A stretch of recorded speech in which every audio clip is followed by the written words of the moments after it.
দাউ দাউ করে জ্বলছে আগুন। বন পেরিয়ে আগুন ছড়িয়ে পড়েছে মহাসড়কেও। স্থানীয় সময় বুধবার তীব্র বাতাস আর শুষ্ক আবহাওয়ায় ভয়াবহ দাবানল দেখা দেয় ইসরায়েলের জেরুজালেমে। এ সময় ধোঁয়ায় ছেয়ে যায় চারপাশ।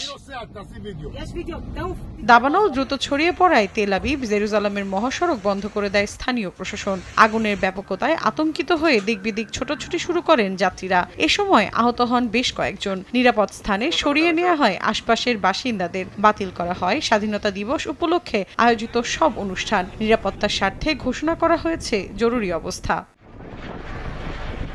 ইসরায়েলের অগ্নি নির্বাপন ও উদ্ধার পরিষেবা বিভাগ জানায়, জেরুজালেমের পাহাড়ে অন্তত 5টি স্থানে আগুন লেগেছে। খবর পেয়ে ঘটনাস্থলে পৌঁছে আগুন নিয়ন্ত্রণের চেষ্টা চালান দমকল কর্মীরা। তবে তীব্র বাতাসে বেগ পেতে হচ্ছে তাদের। গত এক সপ্তাহের মধ্যে এটি দাবানলের দ্বিতীয় ঘটনা বলে জানিয়েছে বিভিন্ন গণমাধ্যম।